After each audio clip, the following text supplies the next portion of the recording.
Fala, moçada, hoje mais um programa, mais uma, vamos dizer aqui, mais uma noite, né? O pessoal tá aí assistindo aí na internet, sabe lá Deus que horas, mas a gente sempre grava à noite aqui, e mais uma vez na presença aqui do meu amigo Fábio. Fábio, obrigado de novo. É uma honra também para mim, de novo, por mais que eu já esteja cansado da sua cara redonda, mas você é um cara que sempre vem a brilhantar aqui o nosso bate-papo, e sempre com... o Fábio é o cara dos dados, né? O Fábio é o cara da... ele é o cara da pesquisa. Então, tudo que eu for falar aqui, se parecer bobagem para vocês, ele conserta, não se preocupa não. Obrigado, meu amigo, de novo. Tamo junto, Maurício. Obrigado aí mais uma vez pelo convite. É uma honra estar aqui no Fala Moçada. É uma delícia, né? É um bate-papo muito gostoso. A gente sempre com um convidado, né, que tem a marca, a raiz no futebol paranaense. E hoje, mais uma vez, vai ser assim, né? Então, muito honrado de estar nessa presença aqui. E hoje, para mim, é muito especial. Porque, assim, eu me considero um paranista. Mas, diante do nome que está aqui na minha frente, eu sou isso aqui. Para mim, eu acho que foi você que me falou isso. É o maior paranista que a gente viu, assim, na história, aliás, nem só do Paraná, vem de antes já, mas é o cara que conta a história como ninguém desse nosso clube, nosso não, né, meu, né, que nos deu, assim, alegrias, mas também dor de cabeça. Sem demais delongas, eu vou falar aqui com o nosso Josias Lacour, esse que eu acho, Josias, o senhor se considera o maior paranista que existe? Maurício, Fábio, fala, moçada. É isso aí. Olha, na comunicação, sim. Por quê? Eu tenho uma trajetória que se confunde com a própria trajetória do Clube de Vila Capanema. Eu só não nasci em Vila Capanema, mas muito cedo, que eu vim do interior, eu morei próximo à Vila Capanema e frequentava o estádio desde os 8 anos de idade. Sim. Tinha, então, já o sonho de ser um comunicador, especialmente um repórter esportivo. E aí eu sou de uma família de 11 irmãos. São 7 homens e 4 mulheres. Dos 7 homens, eu sou o quinto. Os mais velhos iam à Baixada, porque eles tinham mais autonomia de ir à Baixada e torciam para o Atlético. Eu e 2 mais novos íamos à Vila Capanema, porque era mais próximo para nós éramos crianças. E aí, claro, nos apaixonamos pelo Ferroviário, depois o Colorado, e aí chegou o Paraná. Quando eu ingressei na crônica, bem, antes disso quero dizer, meus irmãos jogavam futebol no time que tinha da família, e eu ia lá para entrevistá-los, para narrar o jogo, criança, 8, 9 anos. Quando não, eu ia à Vila Capanema acompanhar os treinamentos, e depois do treino eu ia entrevistar os jogadores, especialmente o Madureira, que era baixinho e era ídolo da criançada, e dava uma atenção, despertava assim um carinho muito grande por todos nós. E ele comigo respondia as perguntas porque ele pensava que eu estava fazendo trabalho para a escola. E, na verdade, não, eu já estava guardando aquilo ali para, quem sabe, usar no futuro. Acabei usando porque escrevi o livro da história do Madureira. Depois disso, com 14 anos, eu comecei a ir aos programas de rádio, especialmente ao Viva Futebol, que era um programa líder de audiência na Rádio Cultura, apresentado pelo Dirceu Grésio. Na segunda-feira, quando o Dirceu, na edição da tarde, porque eram 2 programas, um pela manhã, 7h30, e outro às 6 da tarde. À tarde, na segunda-feira, ele fazia um debate e convidava as torcidas organizadas que mandavam seus representantes. Então, pelo Atlético ia o Doático, que era o do ETA, esquadrão da torcida atleticana. Pelo Coritiba, o Movimento Unido Curitibano Humor, que ia o Foguetinho. E eu ia pelo Colorado, que era a TOC, Torcida Organizada Colorada, porque eu era diretor de Relações Públicas da TOC. E o meu objetivo também, entrando no rádio, era para defender o Colorado, e ocupar um espaço para falar do Colorado, porque só se falava de Atlético e Curitiba. De Colorado quase não se falava. E aí eu fui exatamente com esse objetivo. E aí a gente tem um papo aí para... Fala, moçada. Daí vai. Não vou antecipar tudo. Então, eu realmente tenho uma história muito ligada ao Clube de Vila Capanema. Em alguns momentos fui fanático, né? Hoje eu já não sou fanático. Eu amo meu clube, mas não sou fanático. Sofri, vibrei, chorei. Felizmente, chorei mais de emoção do que de tristeza, porque vivenciei momentos gloriosos do clube que a gente vai relatar aqui também com vocês. Com certeza. Mas, Fábio, você que gosta de... Por mim, eu já atropelava, já estava no Paraná, mas eu sei que você gosta de de uma cronologia, até porque realmente exige. Ninguém nasceu pronto, né? Sim, esse bate-papo exige essa cronologia. Então, peço que você comece já essa parada aí. Então, já que o Josias até está falando já dele na parte, né, que ele já estando aqui em Curitiba, ele que veio de Loanda, né, e né, com o pai pastor, inclusive, evangélico, e veio para cá, e a primeira oportunidade foi um tal de Dirceu Gräser que deu para ele. Olha que monstro, né, você tem uma chance dada pelo Dirceu Gräser. Fala pra gente como é que foi isso. Olha, o Dirceu Gräser era um ícone e é uma pessoa eterna para a comunicação do Paraná.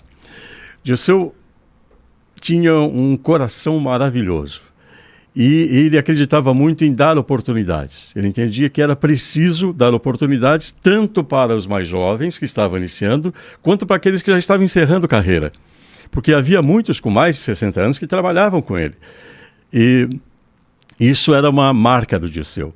Então, eu e o Foguetinho, que éramos os mais jovens, chamamos a atenção dele por 2 motivos. Primeiro, que a gente tinha uma capacidade de comunicação que ele admirava. E depois, porque nós tínhamos uma personalidade própria. Eu assumia que era paranista, que era colorado, e o Foguetinho assumia que era coxa branca. E isso fez com que ele, em determinado momento, conversando conosco, procurando saber, o que vocês pretendem ser mais tarde? Eu digo, olha, Dirceu, o meu sonho é ser repórter esportivo. O Foguetinho, eu também quero ser. E aí houve uma ocasião em que ele deu essa oportunidade para nós. Foi quando ele fez uma pesquisa de torcidas em Curitiba com alguns segmentos. Por exemplo, taxistas, comerciantes, médicos e assim por diante. E aí eu e o Foguetinho fomos fazer o trabalho com os taxistas. Entrevistávamos os taxistas e fazíamos a tabulação dos dados. Trazíamos para o Dirceu e aos poucos a gente foi crescendo e tendo oportunidade. Claro que na primeira chance que eu tive, eu fui fazer cobertura do Colorado. Mas na época nós tínhamos Colorado, Pinheiros, Atlético e Curitiba, os 4. E às vezes faltavam repórteres para cobrir os 4. Então muitas vezes eu fazia o Colorado e o Pinheiros, depois eu fazia o Colorado e o Atlético, o Colorado e o Curitiba, mas nunca deixava de cobrir o Colorado. Era muito legal. E o Dirceu Gräser dispensa maiores apresentações para os mais jovens, dizer que ele foi diretor social do Curitiba, que ele promoveu pela primeira vez um desfile de Calhambeque em Curitiba em homenagem ao Roberto Carlos, pela música do Roberto, trouxe o Roberto ao Paraná, a cidade de Curitiba parou para ver Roberto Carlos, e ele fazia bailes antológicos nos salões sociais do Alto da Glória. Os bailes sociais do Curitiba, do Pinheiros, na época Água Verde, e os bailes de carnaval do Atlético Paranaense eram muito tradicionais e chamavam muito a sociedade curitibana. Depois disso, o Dirceu Gräser foi radialista, foi cantor também visionário, foi o primeiro cantor brasileiro a tratar de sustentabilidade do meio ambiente com a música O Pássaro.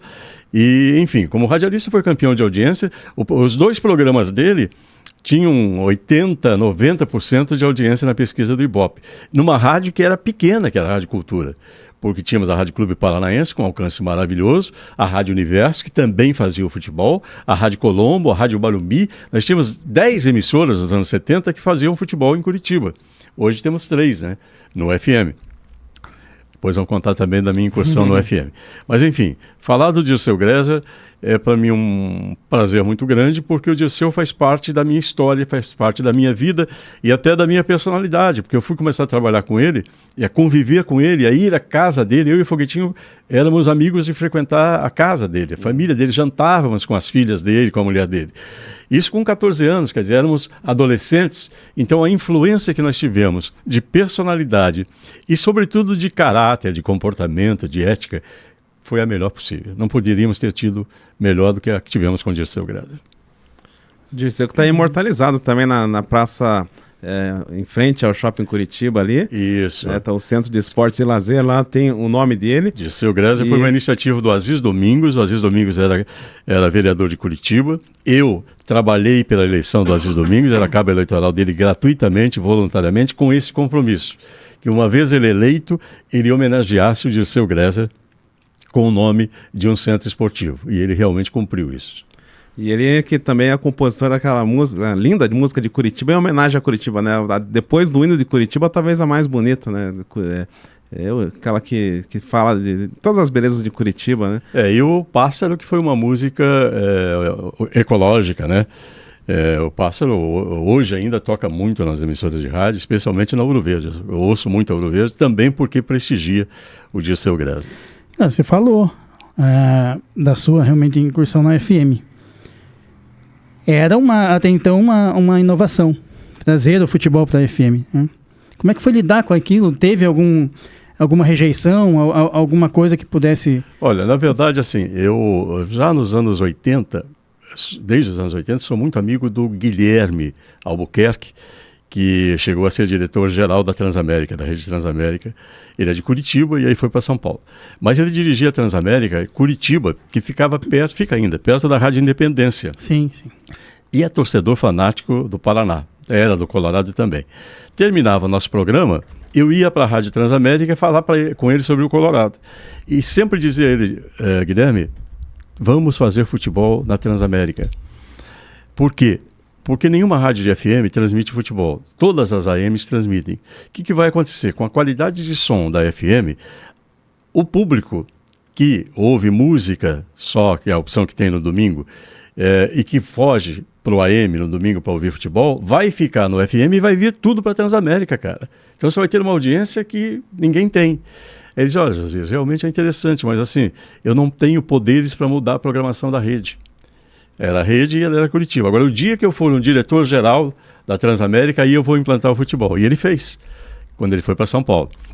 Mas antes disso, aí eu consegui um espaço na Rádio Exclusiva FM, que é 95.1, numa parceria com o dono da rádio, que era o Luiz Mussi. Então eu levei a equipe esportiva, vendia a publicidade e dava um percentual para a rádio, para pagar o horário, e o restante do percentual de venda eu dividia entre o pessoal da equipe e pagava cachês para locutores famosos que vinham de São Paulo transmitir jogos em Curitiba, como no caso do Fiore Giliotti, que transmitia um Atletiba, o Luiz Roberto, hoje locutor da TV Globo, o Edson Mauro, enfim, vários locutores brasileiros de fora de Curitiba vieram transmitir jogos aqui nesse projeto da Exclusiva FM. E nós fazíamos transmissões só de clássicos. E com os clássicos fora de Curitiba íamos nós. Tinha o Ney Costa, né, que trabalhou na Bandeirantes. José Maria Pizarro era o nosso locutor comercial. Nós lançamos um locutor comercial durante a transmissão do jogo de futebol. Tinha uma menina, que era a Lucimara, que fazia plantão esportivo. E o Edson Militão também trabalhava conosco, Foguetinho, evidentemente, Joel Clava, Marcelo Ortiz é filho do Manuel Fernandes. Manuel Fernandes trabalhava também conosco. Enfim, era uma equipe muito legal e que fez muito sucesso. Mas em determinado momento o dono da rádio cresceu o olho, achou que a gente estava ganhando muito dinheiro, né, e a rádio menos. E aí não respeitou o nosso contrato e acabamos rescindindo. A partir daí eu fiz um outro projeto, porque no FM eu transmitia só os clássicos e só os domingos. Mas abrimos a programação da FM de manhã já falando das concentrações com os personagens pedindo músicas, e músicas ligadas ao futebol. E fazíamos promoções, dávamos premiação aos ouvintes, interação. Quando deixamos esse projeto, eu voltei para o AM, mas com um projeto diferenciado que era só para cobrir o Paraná Clube. Então, quando as demais emissoras transmitiam Atlético ou Curitiba, eu era a única que transmitia o Paraná. E também tive um sucesso muito grande, uma audiência grande, porque era a opção que a torcida do Paraná tinha, e eu sempre fui a voz de Vila Capanema.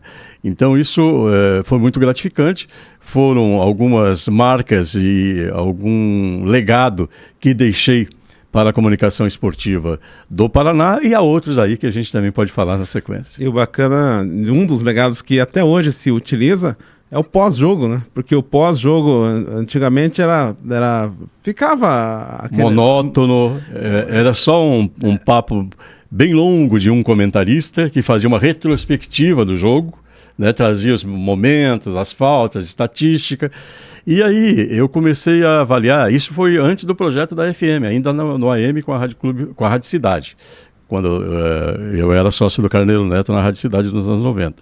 Eu digo, Carneiro, vamos fazer uma coisa diferente. Terminou o jogo, já entramos de imediato com um debate sobre o jogo.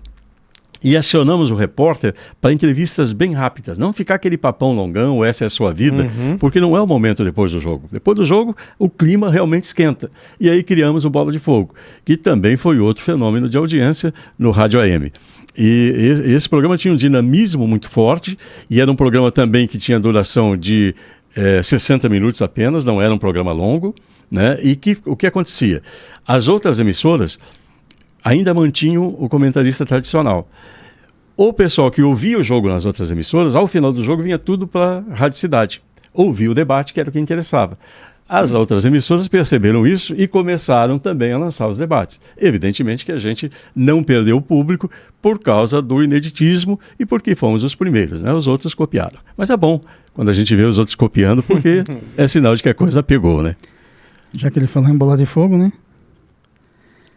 Vou mostrar uma coisinha aqui para você. Aí depois a gente comenta. Pode me chamar de você, Maurício. As da crônica esportiva brasileira entram em ação, esquentando o clima do futebol. É o Bola de Fogo. É a hora da verdade no futebol. Entrevistas, debates, polêmicas. Na P2 agora tem Bola de Fogo. Domingo triste para o futebol paranaense. Tricolor até que poderia fugir hoje do rebaixamento, mas não deu. Você tinha que mandar esse áudio? É porque tá um pouco fora esse áudio? E depois tá meio fora de rotação, né? Não, mas é que logo esse. Não, mas tem mais história aí, tem história. O Atlético vencia, acabou vencido na Vila. Josias Latrum.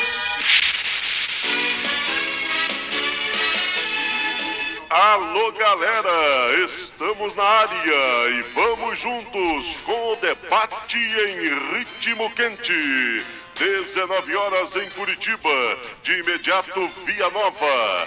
A sua concessionária Fiat em Curitiba aciona o Centro do Esporte.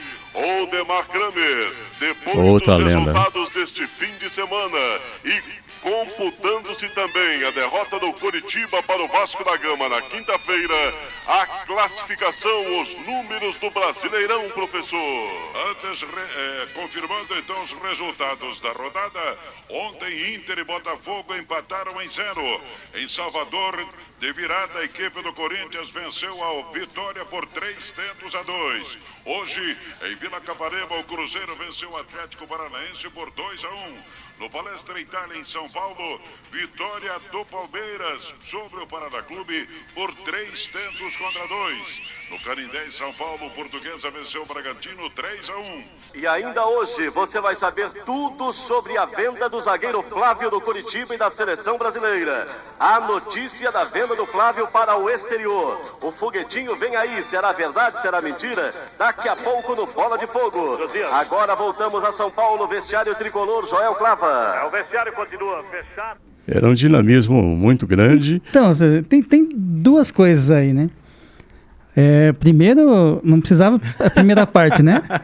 E depois, assim, é uma época que eu tenho saudade, porque o Paraná perdia, mas perdia de Palmeiras e fazendo 2 gols, né? E outro... perder de grande é bom, né? E fazendo hoje. Perder aí do Astral. E outra coisa que eu queria abordar é a facilidade que tinha de relacionamento com os jogadores, né? Sim. Chamou o Foguetinho, já estava no vestiário, conversando com os caras. Como é que era essa época? Como é que foi passar por essa transição toda? Olha, felizmente hoje... eu não passei pela transição. Eu vivi os grandes momentos do repórter não ter barreira nenhuma nos clubes nem vestiário. Nem seleção brasileira. Quantas vezes eu briguei, por exemplo, com o Renato Gaúcho, que empurrava a porta do ônibus da seleção brasileira na cara dos repórteres, né? Não queria deixar o repórter trabalhar. Uma vez eu estava entrevistando o Júnior também, e o Júnior começou a andar e eu fiquei parado. Aí eu perguntei para ele: Júnior, você não quer dar entrevista? Não, eu vou dar, meu irmão, mas me acompanha aqui. Eu digo: não, vamos conversar aqui, cara. Por que eu tenho que sair correndo atrás de você? Né? Então, e o repórter se impunha. Né? E o repórter podia perguntar o que quisesse. Por exemplo, Tafarel, que para mim é o maior goleiro da história do futebol brasileiro, em 89, num jogo das eliminatórias na Bolívia, tomou um gol do meio do campo. Falhou assim bizonhamente. Terminado o jogo, eu fui entrevistado e digo: Tafarel, como é que um goleiro do teu nível, da tua qualidade, toma um gol desses? Aí ele disse, olha, Josias, eu não estava esperando o chute do cara. Ele disse, mas pô, você está esperando o quê? Ali no táxi, cara? Então, a gente tinha essa liberdade de poder até responder a pergunta que fazíamos, debater, rebater com o personagem. E ele encarava isso de boa. Claro, tinha os malas como o Renato Gaúcho. Mas a gente se impunha. E mais que isso, na convivência diária, virávamos amigos. Por exemplo, hoje eu sou muito amigo do Zico. Por quê? Porque eu era e sou muito amigo do Edu, que é um dos irmãos do Zico. Sim. E o Edu jogou no Colorado. E o que acontecia? Na segunda-feira, que era a folga dos jogadores, o Zico vinha para Curitiba e ia para casa do Edu. E o Edu fazia jantares lá e me convidava. Então eu virei íntimo do Zico e da família dele. Depois da Copa de 86, naquela tragédia que o Zico perdeu o pênalti, o único repórter para quem ele deu entrevista fui eu. Ele se recusou a dar entrevista para todo mundo. Aí na volta do México, eu fui na casa dele, no Rio de Janeiro, e disse, Galo, eu preciso te entrevistar, cara. A Manchete está me cobrando isso, eu estava na Rede Manchete. Mas, Josias, para você eu vou falar. Aí ele explicou por que ele perdeu o pênalti. E, claro, foi um furo. Então a gente tinha esse privilégio da notícia exclusiva, da entrevista exclusiva, que hoje não se tem mais. Hoje é tudo pasteurizado. Quiseram organizar e aí deixar a coisa do jeito que está. Hoje é difícil o acesso aos personagens, é quase impossível você rebater uma pergunta e, claro, isso também para o ouvinte, para o telespectador, deixa de ser interessante. Então, termina o jogo, por exemplo, que eu estou vendo na TV, eu já vou para outro programa. O que eu vou ficar ouvindo lá? O que todo mundo está falando igual. Sim. Isso é uma coisa ruim. É uma coisa ruim e a gente passa por isso hoje. Cercia a liberdade do Sim. profissional. O profissional tem que ter liberdade. Eu estava dizendo outro dia para o Fábio, lá na Rádio Clube Paranaense, que eu chegava no clube que eu cobria, podia ser o Colorado, o Atlético ou Curitiba, às 8 da manhã, antes dos jogadores chegarem. O treinamento começava às 9, às 8 eu já estava lá na frente, vendo quem chegava, se vinha com carro novo ou não, enfim, ia descobrindo notícias. E saía depois que se fechava o vestiário, fechava o estádio que saía. Era o último a sair. Então isso fazia com que a gente tivesse notícias exclusivas e atuais para transmitir para o nosso público. Hoje isso é impossível, né? Eu queria até voltar no programa, no Bola de Fogo. Sim. Porque também foi uma inovação. Foi. Né? Foi a primeira... Caiu no agrado do público. Sim. Porque o importante é assim, você inovar e agradar. Porque às vezes você inova e desagrada. Né? Então a gente inovou e agradou. E os colegas compraram a ideia. Porque não era fácil, imagine há 20, 30 anos, você fazer com um comentarista que é prolixo ser objetivo, ser conciso. Mas conseguimos fazer isso. Então era muito gostoso. E como é que foi a questão de incluir a participação do público? Que até então não tinha. Exatamente. Eu sempre entendi que o serviço do rádio é para a interação com o público, com aquele que o acompanha. Mas percebia que não se dava muita bola pro público. O Dirceu Grésia dava atenção para o público. O Dirceu Grésia lia cartas que as pessoas mandavam, tempo das cartas, que as pessoas escreviam para o programa, ele lia, falava o nome da pessoa, identificava a pessoa. E eu aprendi isso com ele, que nós estamos para servir o público, nós somos empregados do público. Eu também fui político, e uma vez disseram um político lá de São Paulo, discutindo com eleitores, não sou teu empregado. Eu digo, como não é? Nós somos empregados do público. O público é que paga com o imposto dele o nosso salário. Então, eu sempre tive consciência disso. E sempre gostei, mesmo quando o público discordava da minha opinião. Porque, afinal, o mundo é feito de opiniões contrárias. Né? Então, não é porque você tem uma opinião diferente da minha que eu não vou gostar de você. Agora, sempre com muito respeito, sempre com muita consideração. Houve alguns episódios assim que o torcedor ligou e nós não tínhamos a facilidade que temos hoje do WhatsApp, por exemplo, dos aplicativos, então colocamos ao vivo no ar e aí ele xingava. Aí, seu Boca Negra, filho disso, filho daquilo e tal. Né? Mas aí a gente conseguia evitar que esse tipo de torcedor voltasse a participar. Né? Porque era desagradável, ofensivo, desrespeitoso, Sim, mas era exceção. Via de regra, o carinho do público sempre foi muito grande com o nosso trabalho. Vamos falar dos grandes times aí do Paraná Clube. Eu acho que não tem como falar do Paraná Clube sem falar daquele timaço de 92, né? Aí o Maurício até dá uma dor no peito aqui. Dor, né? A gente lembrar de nome como Regis, Adoilson, o João Antônio, todo mundo jogando junto, né? Tadeu. Né? Foi o grande time do Paraná, aquele de 92? Olha, eu até quero complementar aqui, nós estivemos com o Serginho aqui, ele falou que o grande marcador dele, o mais difícil com quem ele já jogou foi o Tadeu. Porque não pelo embate, pela marcação ali implacável, mas por saber jogar também. Então ele também tinha que correr atrás do Tadeu depois. Eu assisti ao debate do Serginho, de quem sou fã também, declaradamente, e realmente o Tadeu era um volante diferenciado. Sabe? Se hoje você fala, o André do Fluminense, o pessoal do Manchester City está querendo levar o André. Que o André é espetacular e tal, porque não viram o Tadeu jogar. Né? Sim. Porque se tivessem visto, aliás, eu gosto, a propósito, mais do volante do Atlético Mineiro, um tal de Otávio, do que desse André. Não sei se já viram esse Otávio jogar. Eu acho que o André é um bom jogador, mas a imprensa carioca dá uma badalada muito maior do que ele merece, né?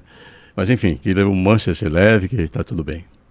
Bem, então falando do time do Paraná, o Fábio me perguntou lá na entrevista da Rádio Clube qual foi o melhor time, na minha opinião. E eu digo, olha, o melhor time é aquele que é campeão primeiro. Né? Porque tinha aquela propaganda do sutiã que dizia, do primeiro sutiã a gente nunca esquece. Sim. Então do primeiro título a gente também nunca esquece, né? E o time do primeiro título tinha jogadores experientes e tinha jogadores novos também, como o Ednelson. O Ednelson, eu passei o campeonato inteiro criticando ele, porque ele tinha dificuldades enormes para cruzar a bola. Só que quando ele fez aquele gol, eu disse, I love you, Ednelson, eu amo você, Ednelson. Nunca critiquei. Nunca critiquei, isso mesmo. A propósito, aconteceu também um episódio legal, naquele título de 91, porque eu era repórter, então eu estava atrás do gol e acompanhava o ataque do Paraná. Mas o Fernando César, que também é outro profissional maravilhoso com quem trabalhei, ele sempre me dizia, Josias, você tem que ser narrador. Ele dizia para ele, Fernando, não, eu quero ser repórter o resto da vida. Mas ele tanto insistiu que aí quando faltavam 10 minutos para terminar aquele jogo, ele disse, Josias, agora é a hora de você narrar. E aí ele jogou a batata quente para minha mão. E claro que eu fiz uma narração apaixonadíssima. Fiquei 10 minutos atrás do gol narrando o Paraná campeão. Foi um negócio assim extremamente marcante para mim. E a partir dali, mês depois, peguei o Irapitan Costa, que fazia o dia a dia do Colorado, do Paraná, e disse, Irapitan, você vai ficar cobrindo o Paraná também nos jogos, nas viagens, comigo, porque eu vou narrar e você vai ser meu repórter. E aí a gente fazia dupla. Então, foi muito legal, foi o primeiro título, foi inesquecível. Já no segundo campeonato que o time participou, que foi um fenômeno que só aconteceu com o Britânia, antecessor do Paraná, porque o Britânia também foi campeão, foi hexacampeão, o Britânia, nos 6 primeiros anos de vida, e o Paraná surgiu já sendo campeão no segundo ano. Então, foi um grande time, para mim foi o melhor time. O time de 92 também foi espetacular, porque ganhar na circunstância em que ganhou lá na Fonte Nova do Vitória é realmente um marco, mas o inesquecível para mim é o time de 91. E o primeiro time, falando de Paraná e falando já dessa geração antecedente, né, que antecedeu ao título. O primeiro time, de Ademir Maria... O time de 90, ele foi uma colcha de retalho, né? Porque o Minelli pegou 50 jogadores do Pinheiros e 49 do Colorado. E aí ele tinha que formar um time, cara. Era impossível, né? E ainda veio o Ademir da Guia, o Ademir Maria, lá do Internacional. Sim. E enfim, mas o Minelli teve também uma capacidade, saudades já do Minelli eternas, né? Mas ele era tão extraordinário que ele conseguia identificar o potencial de cada jogador. Então ele trouxe muitos garotos dos júniores para o time de cima, entre eles o próprio Ednelson, e fez uma mescla, né, de jogadores que estavam surgindo, que precisavam de espaço com aqueles experientes que vieram. Veio o Enage também, o Enage era meu vizinho de prédio, tem uma história muito interessante do Enage, que é assim, morávamos no mesmo prédio, e ele era extremamente notívago e gostava muito de beber, claro, quem sai à noite normalmente bebe, toma muita cerveja, muita bebida alcoólica, cerveja e outros. E o Enage costumava, principalmente no fim de semana, vomitar no elevador do meu prédio. Só que no elevador do prédio, no prédio, havia alguns meninos que eram dependentes químicos também, que criavam diversas situações ruins dentro do prédio. Um dia, a síndica convocou uma reunião de condomínio propondo expulsar o Enágio do prédio. Aí eu pedi a palavra e digo, olha, tudo bem, vamos fazer o seguinte, se for expulsar o Enágio, tem que expulsar todos esses viciados que tem aqui também no prédio. O Enágio, a sujeira que ele faz, alguém vai limpar, para isso tem as zeladoras do prédio, claro que não é agradável, mas faz uma sujeira, limpa. Agora, esses meninos que estão perdidos aí, fumando maconha, cocaína e outras coisas nos corredores do prédio, como é que a gente resolve? Aí acabou a reunião. E o Enágio ficou. Não expulsaram o Enágio. Mas era um jogador extraordinário, né? Josias, aquela história do guardanapo realmente teve na Fundação do Paraná? Olha, teve. Que me parece ser até um pouco uma jogada mais, de marketing. Mas jogada... o Paraná é produto do marketing. Sim. O Paraná surgiu muito bem estudado. Tinha um camarada, não me recordo agora o nome dele, que era um campeão da área de publicidade. Eu lembro da figura dele, mas não recordo o nome dele. Eu já estou com 65, né, gente? Me desculpe. Zeno. Zeno era da agência de publicidade do Bamerindos. O Zeno era gênio. Juntou-se com o Hernani Buchmann, que também na área da publicidade é um gênio, e eles que estudaram todas a cor, a logomarca do Paraná, o brasão, mas antes disso eles arquitetaram, articularam junto às partes. E esse jantar que houve lá em Santa Felicidade, da Cipiana, que foi um grande condutor de toda a fusão, ali com o Buzo, Jorge Celestino Buzo, o próprio Alcimar Bolicem, o Casinha, enfim, aí estabeleceram algumas coisas e escreveram no guardanapo porque eles estavam jantando num restaurante de Santa Felicidade. Sim. Tem até, ainda hoje, esse guardanapo aí na história. Mas a fusão deu-se por dois motivos. Primeiro que o Pinheiros via que não tinha crescimento como torcida. E o Colorado esgotou. O Colorado chegou ao ponto de falência absoluta.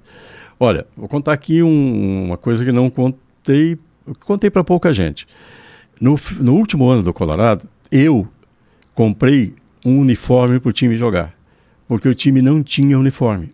Então o Orlando, que era o roupeiro, o Orlando também já faleceu, senão ele poderia confirmar esse fato, chegou para mim na quinta-feira e disse, Josias, não temos uniforme para jogar, porque estão faltando camisas aqui, calções sumiram. O que a gente faz? Eu digo, deixa comigo. Aí fui lá na Farete Sports, tinha Farete Sports, na Galeria Minerva, e comprei um uniforme para o último jogo do Colorado. Então, isso o que é? É sintoma de que o clube estava falido. E tinha uma grande massa torcedora. E tinha também um bom patrimônio social. Porque o pessoal só fala do patrimônio do Pinheiros, que o Pinheiros tinha isso e aquilo, mas o Colorado também tinha. O Colorado tinha sede campestre, tinha sede praiana, tinha o Palestra Itália, tinha o Britânia, e entrou com esse patrimônio na fusão. Infelizmente, ao longo dos anos, as gestões foram muito ruins, fraudulentas, algumas delas, e eu sempre denunciei isso. As únicas gestões que eu realmente avalizo e digo que, além de competentes, não foram fraudulentas, foram as duas primeiras, do Piana e do Aramis Tissot. Depois, amigo, o pessoal misturou o dinheiro dele, que era pouco, com o do clube, que era muito. E o cofre caiu na cabeça de muita gente. Então acabou que deu no que deu. Mas, enfim, vejo que, historicamente, o Paraná surgiu como um novo produto de marketing dentro da tendência mercadológica que viria, a ponto que a proposta do clube era ser o clube dos anos 2000. Não era o clube dos anos 90, que foi campeoníssimo. Ele era preparado para começar a ser campeão nos anos 2000. E aí a coisa precipitou, porque houve, como eu disse no início, duas gestões muito sérias, muito bem pensadas, de pensamento grande, porque eu gosto de clube que pensa grande, de dirigente que pensa grande, não se pode pensar pequeno. E eles pensaram com o Paraná grande. Infelizmente, ao longo da história, isso se perdeu.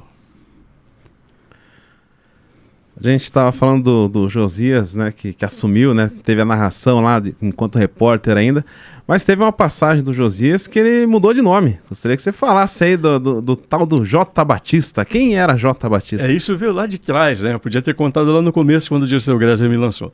Bem, eu sou filho de pastor evangélico, como você disse, Fábio. Meu pai era pastor da Igreja Batista.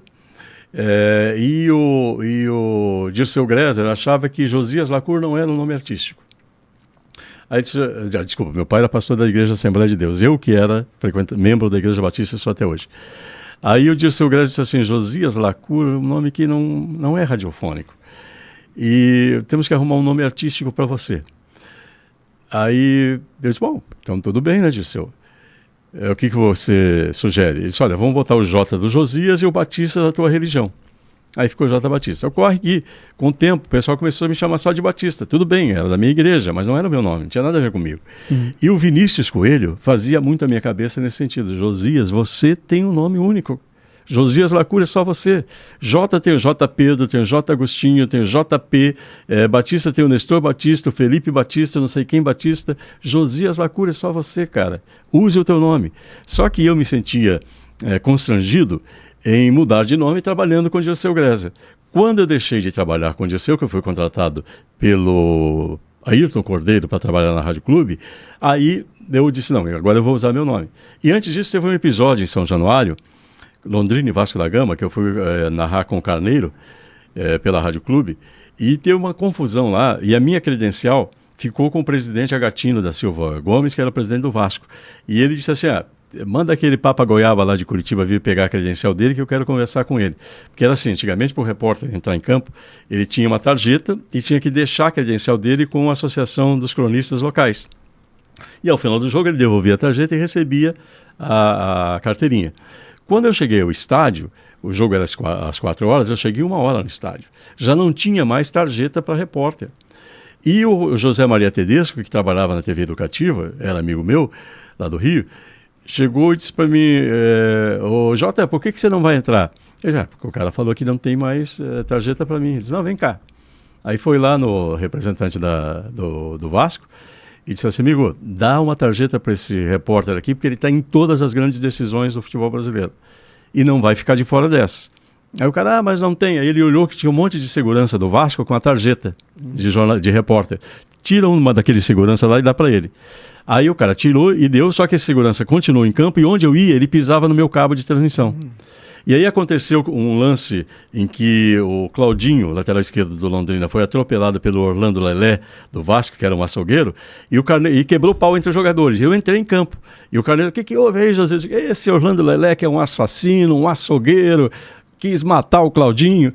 O Roberto Dinamite ouviu eu falando isso e pisou no meu cabo. Eu não sabia que era o Dinamite, pensei que era aquele segurança. Peguei o microfone 10 vezes maior que esse aqui e joguei no Dinamite. Aí os caras do Vasco vieram para cima de mim. E eu corri para o vestiário, não voltei mais. E o Renganeschi, que era o técnico do Londrina, ficou me protegendo. Então, no final do jogo, daí o presidente do Vasco queria que eu fosse pegar a credencial com ele, para eu me explicar por que eu fiz aquilo no Roberto, né? Mas enfim, aí quando eu voltei, eu digo, olha, J. Batista morreu em São Januário. Agora surge Josias Lacour. Então a minha próxima carteirinha da CEP foi Josias Lacour. E falando nesses episódios de pisa de cabo daqui, pisa de senhor, também teve você, né? Você fala, vamos chamar de você. Um episódio no Maracanã, em 85, nesse negócio. Nós tínhamos o seguinte, historicamente, havia uma disputa aqui entre os repórteres, principalmente Sidney Campos, eu e o Foguetinho, para ver quem entrevistava primeiro o herói do jogo. E aí a gente dava um pique para correr atrás do jogador. Porque quem abria a entrevista fazia a pergunta, o outro vinha só acompanhando. E o Sidney Campos tinha o mau hábito, de para chegar antes pisar no nosso cabo. E a gente, às vezes, não caía. Mas nesse jogo do Maracanã, eu caí. Então a imagem que tem do Coritiba comemorando o título, aparece um personagem ali com uma camisa azul e branca listada, que cai e logo levanta, que sou eu. Estou de costas, né? Então eu me identifico porque eu sei que fui eu, sou o único que caiu ali. Mas foi a arte do Sidney Campos. Então realmente houve esse tipo de episódio. E era comum haver aqui de colocar alfinete no cabo da gente para perder o contato. Era jogo sujo mesmo. Bastidores do Rádio Esportivo. Mas bastidores do Rádio Esportivo, deixa eu contar uma boa também do Alfredo Ribeiro. Claro. O Alfredo Ribeiro é de batismo Alfredo Placedes. Só que as pessoas, para falar Praxedes, tinham dificuldade. Por exemplo, o presidente da Federação de Futebol, o José Milani, chamava ele de Praxede, ou Praxede. E aí o Lombardi Júnior fez uma reunião da equipe positiva, na época, na Rádio Clube, e disse, olha, vamos mudar, achar um nome bom para o Alfredo transmitir os jogos. Aí o Alfredo pediu a palavra e fez um discurso. Poxa, Lombardi, teve que vir você de São Paulo para me arrumar um pseudônimo, porque aqui ninguém nunca percebeu isso e tal. Eu realmente não gosto do meu nome. Aí o Lombardi disse, bom, então, Alfredo, vamos começar por você. Qual a tua sugestão? Eu quero ser João Praxedes. Aí o Lombardi disse, o Alfredo tá bom, cara. O Rui é o Praxedes. Meu pai me botou esse nome de Alfredo. Esse João. Quero trocar o João. Essa está na história do Rádio Esportivo do Paraná, um dos livros que eu escrevi, o primeiro livro. Os 80 anos de gol. Tem essa do Alfredo Ribeiro. Tem umas histórias antológicas, né? Mas é uma coisa atrás da outra, né? É vivência no estádio que sai para livro, que vai para política. A gente vai falar tudo depois. Mas vamos querer abordar o livro, então, os 80 anos. Os 80 anos foi o primeiro livro que eu lancei. Na verdade, o primeiro livro que eu escrevi foi A Década de Ouro, do Paraná Clube. Mas o primeiro que eu lancei foi do rádio. Por quê? Porque o do Paraná, não houve um momento em que não havia clima, ambiente para lançar o livro. O time passou 15 anos sofrendo aí na Série B. E o rádio, em 2014, do Paraná, comemorou a primeira transmissão. 2014, não, 2014, foi em setembro, 30 de setembro de 2014, seu lançamento. Exatamente. Em 1934, em 34 foi a primeira transmissão do Atletiba. Da Rádio Clube FM, que foi a Rádio Clube Paranaense. Isso, que foi o pai do Mário Celso, quem fez a transmissão de um Atletiba. Então começou ali em 1934. Em 2014 fez 18 anos. E eu vivi desses 80 anos. E desses 80 anos eu vivi 40 anos. Né? Comecei com 14 anos a trabalhar em rádio. Sim. Então fez parte da minha história também, né?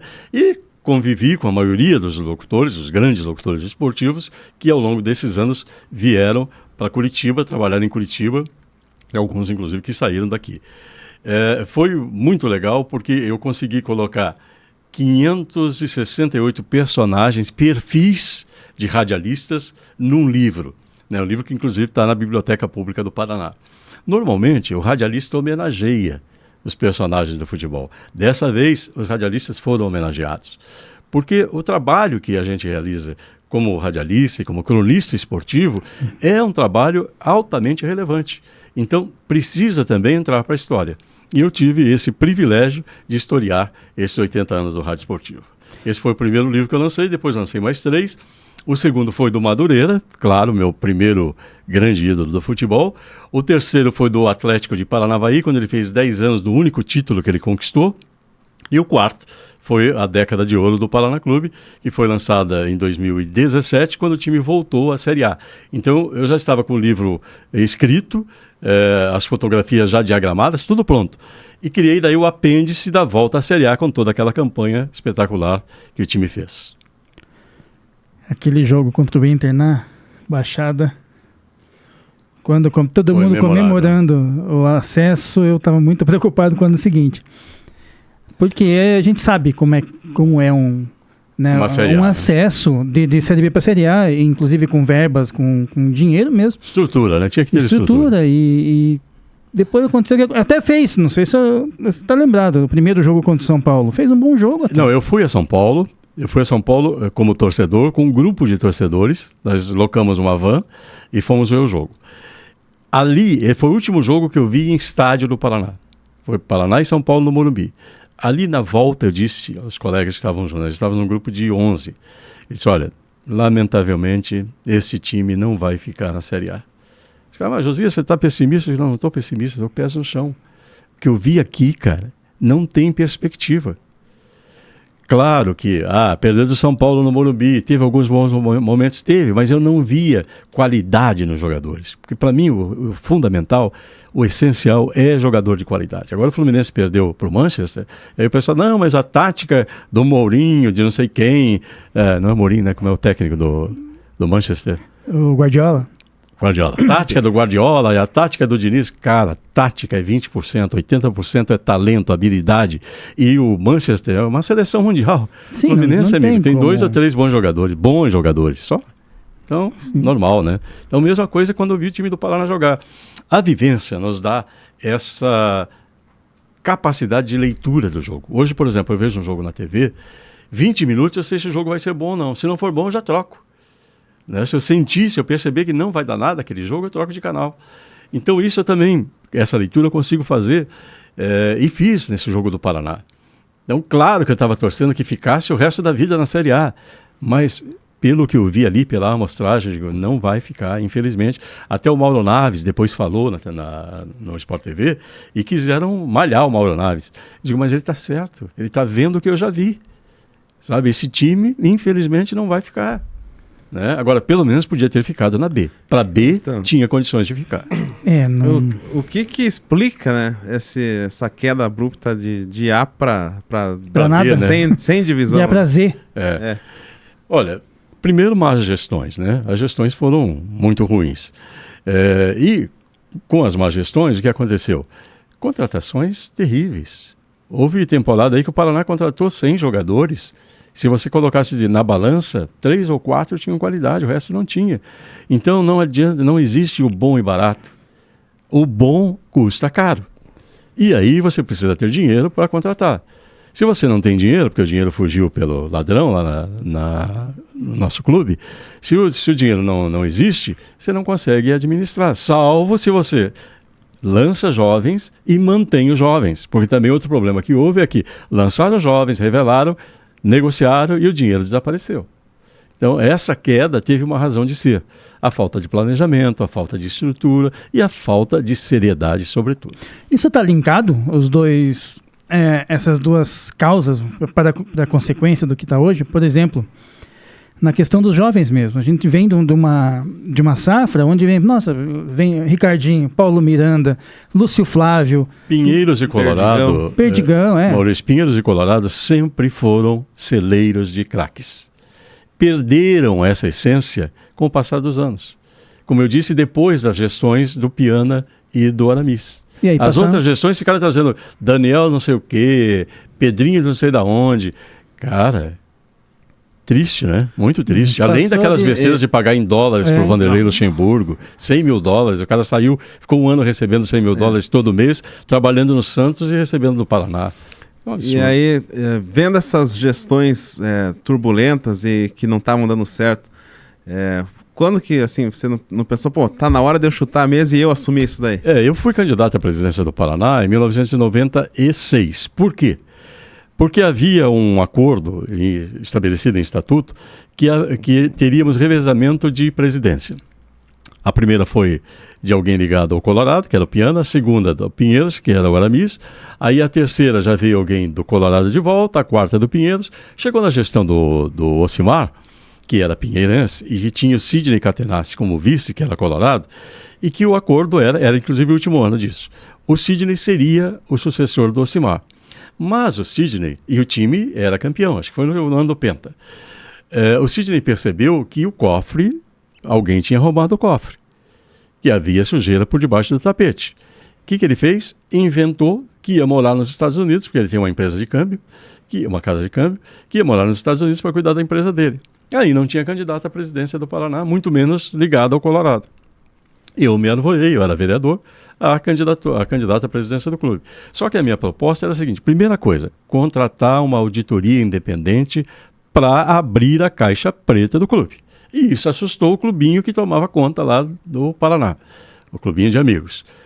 Aí eles arrumaram outro candidato. Mas entre as minhas propostas, eu desejava que o Paraná fosse um clube multi-educacional, esportivo educacional, não esportivo social como era.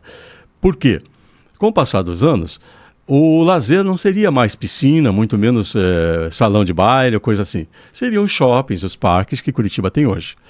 E a educação ia ser, como sempre precisou ser, mas nunca foi, prioridade 1.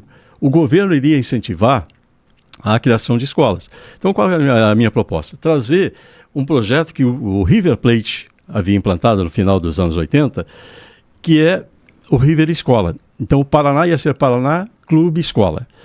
A criança ia estudar num período e no contraturno ia praticar um esporte. O clube tinha quantas sedes para isso, né?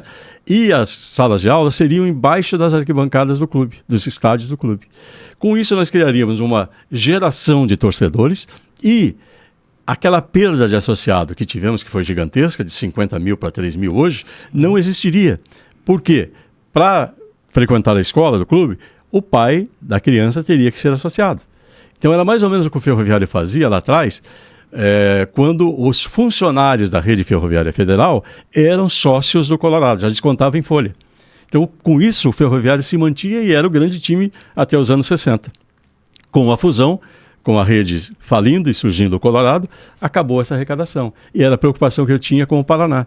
E eu até disse, olha, hoje o time está ganhando e ninguém vê a sujeira que está por debaixo do tapete. Mas quando parar de ganhar, quando deixar de ser campeão, aí vai todo mundo dizer, poxa, mas o clube está falido. Aí não adianta mais, gente. Outra coisa que eu queria, e isso se consolidou com o passar dos anos, era que o associado tivesse direito a voto. Porque na época era só os conselheiros. Então era uma panelinha. Muitos conselheiros me ligavam e diziam, Josias, as tuas ideias são brilhantes, você é o cara para ser presidente. Mas como é que eu vou votar contra fulano se foi ele que me botou no clube? Se eu sou conselheiro por causa dele? Então havia essa proteção entre eles, né? Hoje o associado vota, felizmente, né? Porque o clube é do associado, não é do grupinho. Sim, e quero aproveitar então essa deixa também para mostrar, para a gente ouvir assim, mais uma sonora exatamente falando disso. Essa acho que foi uma entrevista que você deu no Mesa Redonda. A eleição passada, na verdade, não foi um bate-chapa, não houve um bate-chapa. A nossa candidatura, inclusive, foi sufocada ao ponto de não podermos ter acesso ao local de votação. De qualquer forma, foi um ensaio e valeu muito, fez com que amadurecêssemos e fez com que, sobretudo, repensássemos algumas teorias em relação ao nosso clube. Agora, há uma abertura maior, ao ponto de que o clube mesmo foi franqueado para que possamos, na quarta-feira, reunir o Grande Conselho Deliberativo para uma prévia e uma apresentação da nossa plataforma de trabalho. E acreditamos que desta feita há um ambiente, o Paraná está muito mais aberto, muito mais democratizado, para que possamos apresentar um projeto, uma plataforma que, sobretudo, visa fazer com que o Paraná deixe de ser apenas um clube de cunho social e esportivo, que ganhe contornos educacionais também. Nós vivemos uma realidade brasileira em que o governo está incentivando a criança na escola. E a criança curitibana vai receber como alternativa uma escola particular do mais alto nível no Paraná Clube, que vai aliar não só a educação, mas também a prática do esporte em regime integral, com assistência médica, odontológica, psicológica e nutricional. Nós pretendemos fazer com que o Paraná seja uma referência para o Brasil em termos também de educação. Isso vai gerar... Esse barulho é que foi gravado direto da TV, né? E daí o Bombril ali. Não pegou, mas é importante o registro, né? Hoje os governos municipais, Curitiba, por exemplo, é um sucesso pela educação integral.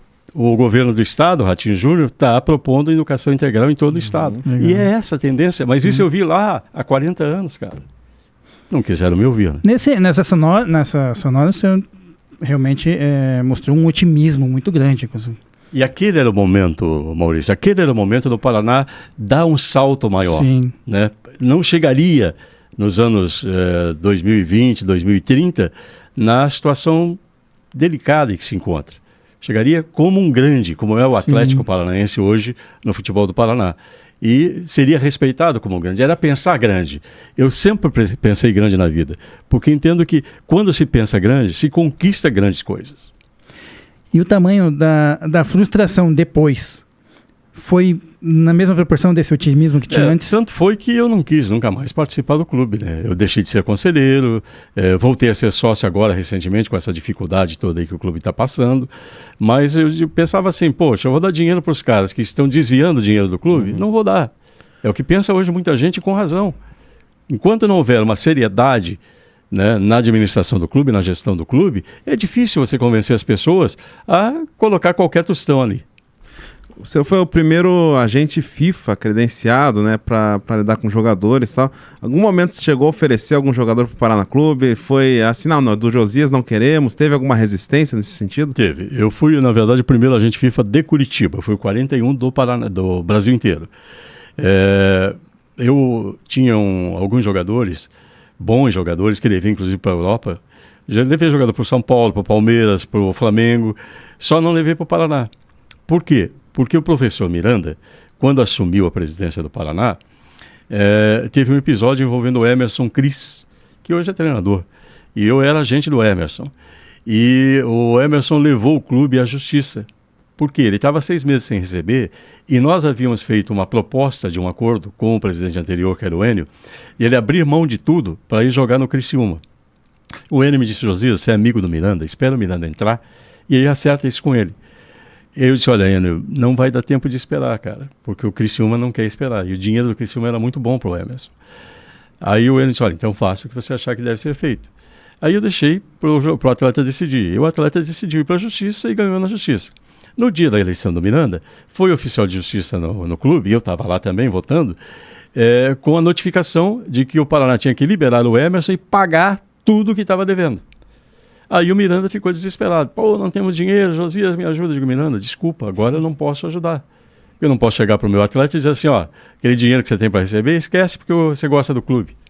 Mas assim, tá aqui o telefone do Emerson, liga para ele e convence ele você.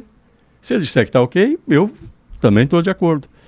Aí, claro, o Emerson não concordou e a partir dali o Miranda me retalhou, a ponto de proibir todos os jogadores que eu tinha na base do Paraná. Tinha jogadores que acabaram indo para o Atlético e vingaram bem no Atlético, foram liberados pelo Ari Marques, que era o técnico. O Ari me ligou e disse: Josias, infelizmente vou ter que liberar porque o presidente mandou. Liberados pelo clube por causa disso. Quer dizer, um revanchismo contra o próprio clube, contra os próprios interesses do clube. Então foi extremamente lamentável. É complicado. Daí acontece mais ou menos o que aconteceu com o Zico no Flamengo, né? Começa a tolir na por verdade, conta Maurício, de interesses internos. A maioria dos dirigentes do Paraná Clube não gostava de mim, não gosta ainda hoje. Por quê? Porque eu sempre fui paranista, mas eu era muito mais paranista do que eles. Porque eu falava a verdade. Eu não escondia falcatruas do clube. Não pelo contrário, eu fiscalizava muito mais o meu clube do que os outros. Se no Atlético tivesse desvio de dinheiro, no Curitiba, em qualquer outro time, cara, e eu soubesse, eu também denunciaria. Mas no Paraná, eu denunciava com mais ênfase e combatia diretamente. Porque, poxa, o meu dinheiro também estava sendo desviado.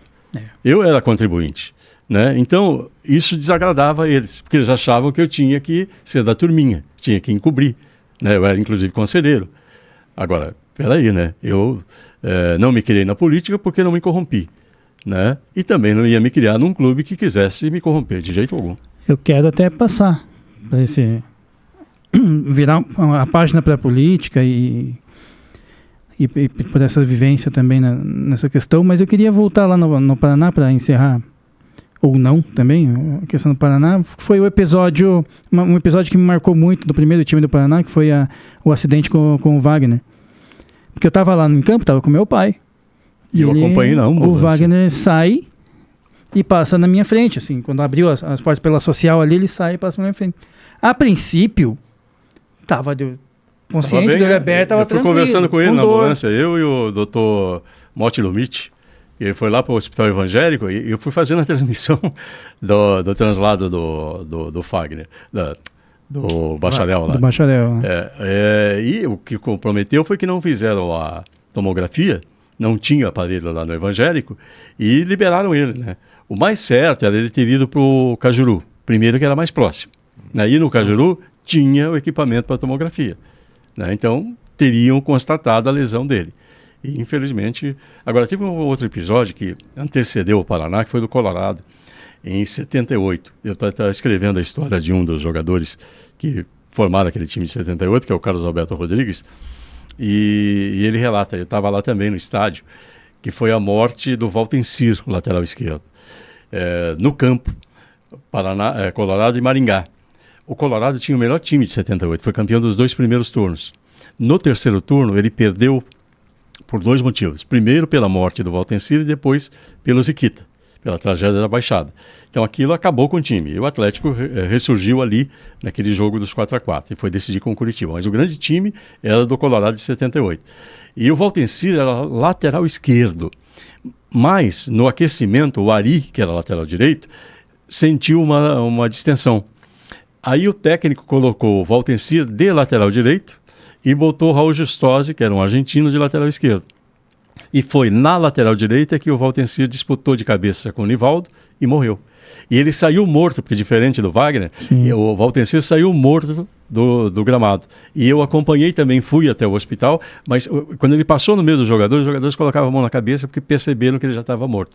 Ele só foi para o hospital por questão de providências que tinham que ser tomadas. Mas foram casos assim trágicos que o clube de Vila Capanema viveu, né? Esse lá atrás, em 78, e depois esse já Paraná, com Wagner, que era uma figura humana maravilhosa, um zagueiro maravilhoso também, e aquilo também pesou no time, né? Só que não foi só esse episódio do nosso bacharel que mexeu com o emocional daquele grupo. Outros fatores também contribuíram. Mas o caso do Wagner realmente foi um caso assim, de negligência, que acabou sendo comprovado e o clube teve que pagar por isso, né? Custou caro. Teve que indenizar. A família toda. O advogado foi Augusto Mafuz e conseguiu provar na justiça e conseguiu a indenização. E foi uma coisa também que pesou no Paraná, porque um ficou postergando, jogando para o outro a dívida, sabe? É isso que eu falo de irresponsabilidade, de má gestão. Você tem uma dívida agora, trate dela, trate de se livrar dela. Não empurre para a próxima gestão, porque é muita irresponsabilidade. Então foi o que fizeram, foram jogando. Então se a indenização era de 5 milhões, passou a ser 30. E aí pesa muito mais, né? E isso é coisa recorrente na história do Paraná nos últimos anos.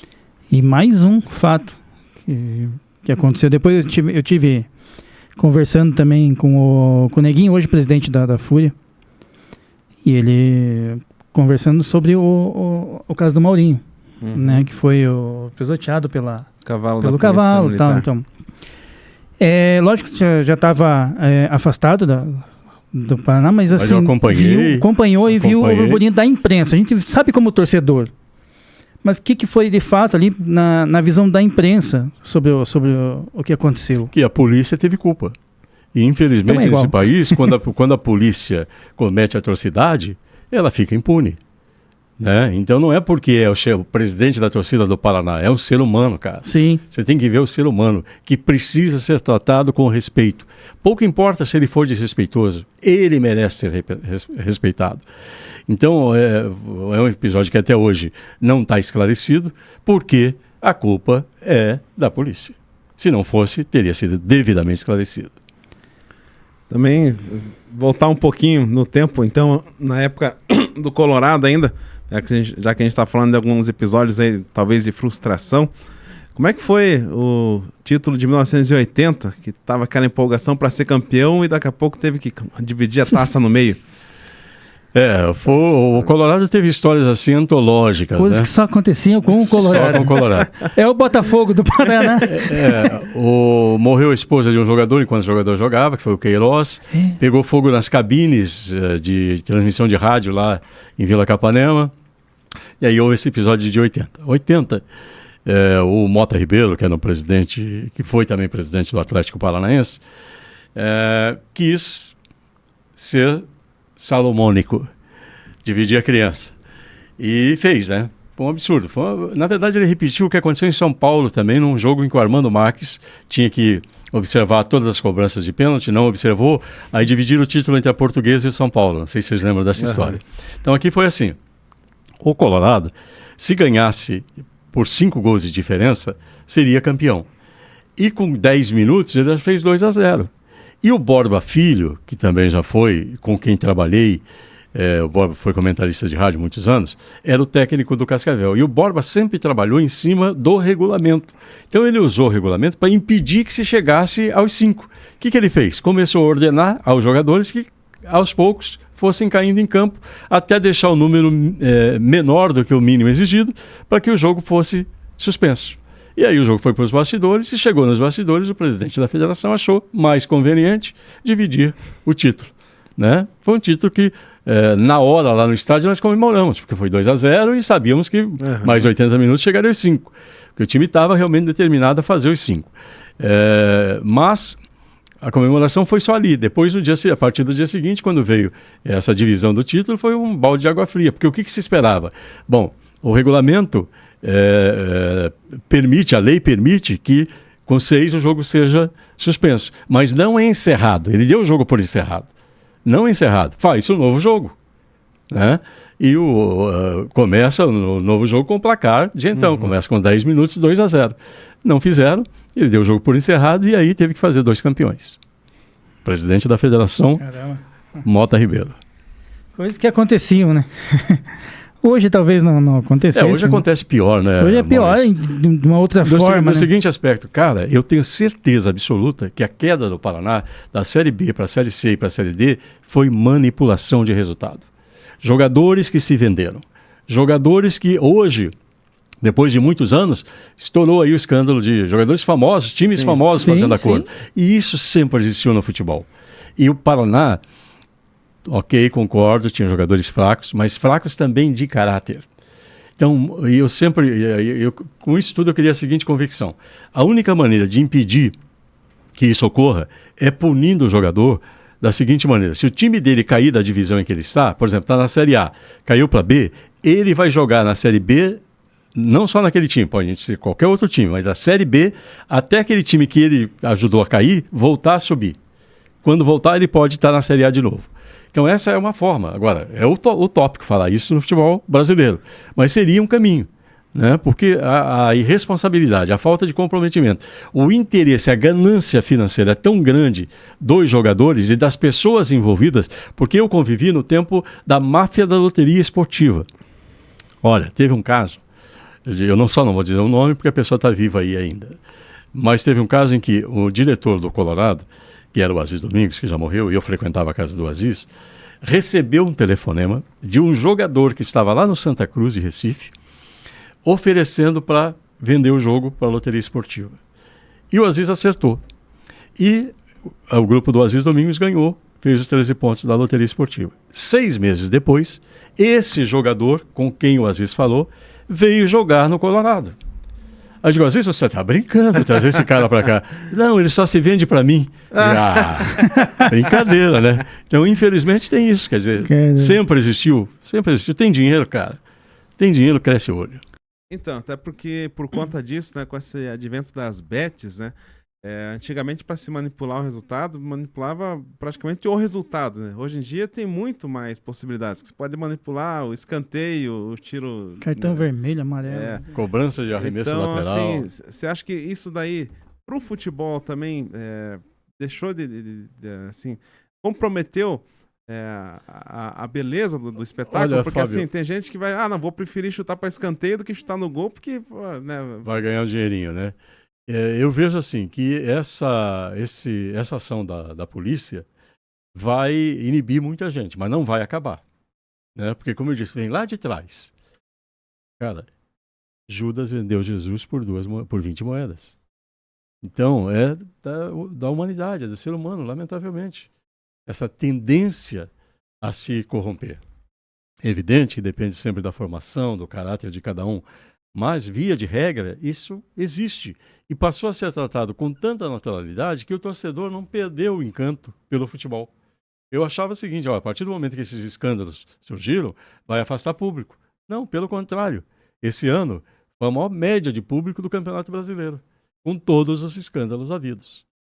Então isso é preocupante, é assustador para quem tem bons princípios, para quem acha que a coisa tem que ter lisura, como eu, mas, infelizmente, a grande maioria parece que não está nem aí, que é normal, virou institucional isso, lamentavelmente. E falando em públicos, né, é interessante como o torcedor realmente é apaixonado e talvez até pela pandemia, né, que o torcedor não pôde participar, agora está tendo essa chance, talvez por isso até que aumentou o número de público, mas a gente percebe na torcida do Paraná Clube, né, como que você viu aí o futsal paranista, né, levando esse público pro ginásio do Tarumã, primeiro para Kennedy e depois para o Tarumã? É um fenômeno, né, mas bem apropriado de quem vive uma situação de carência, né? Por quê? Com o time de futebol masculino de campo fora de qualquer circuito, restou o futsal masculino, que também sempre foi tradicional no Paraná. Ricardinho surgiu do futsal. Então o Paraná sempre formou bons jogadores no futsal. Newton Batata, enfim, vários outros jogadores. Agora, o paranismo está cada vez mais latente, também por causa disso, da ausência do time nas grandes competições. Eu lembrei que o Corinthians, naquele período em que ele ficou 23 anos sem ser campeão, na década de 60 e 70, foi o momento de crescimento maior do Corinthians. Até então, a grande torcida do Brasil, além do Flamengo, era do Santos, porque era o Santos de Pelé, que passou ganhando títulos a década de 60 inteirinha. E do Botafogo, que tinha Garrincha, Newton Santos, e, enfim. O Corinthians, nesses 23 anos de absoluta carência de título, cresceu fantasticamente, tanto que hoje disputa com o Flamengo a maior torcida do Brasil. E isso é uma coisa bem típica, entendo eu, do brasileiro, porque o brasileiro é muito passional, extremamente passional. Então, a partir do momento em que ele é gozado e que ele é desafiado, aí que ele cresce. Não, eu sou Paraná mesmo, e daí?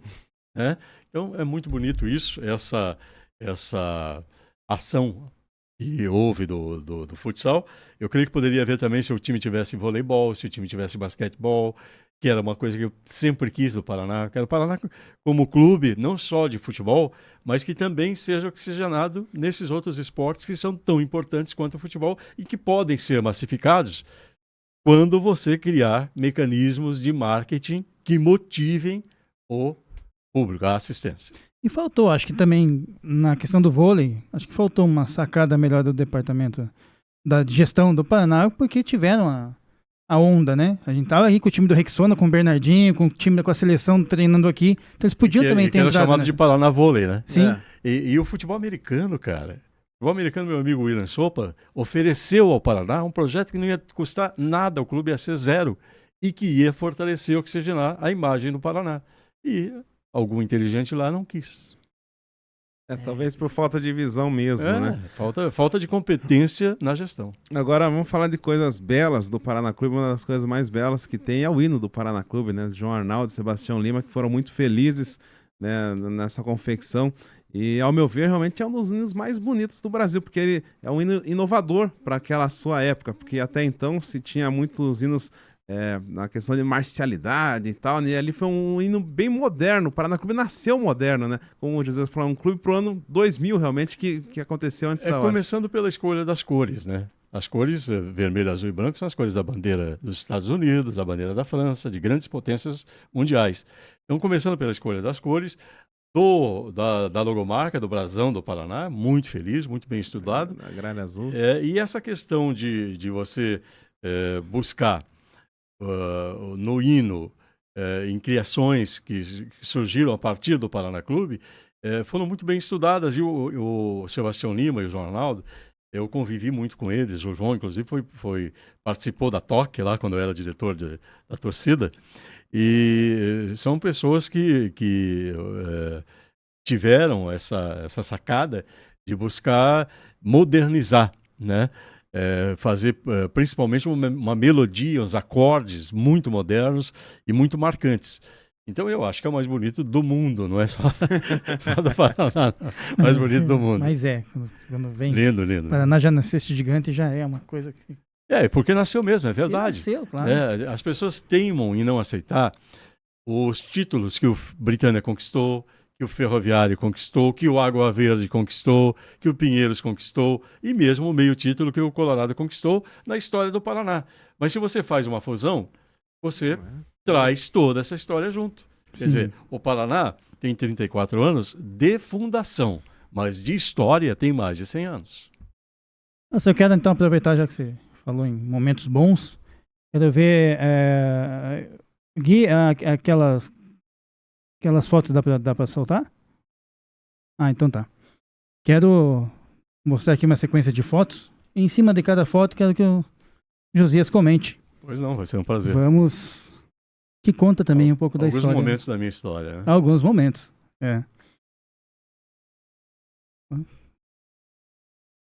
Ou não. Sim.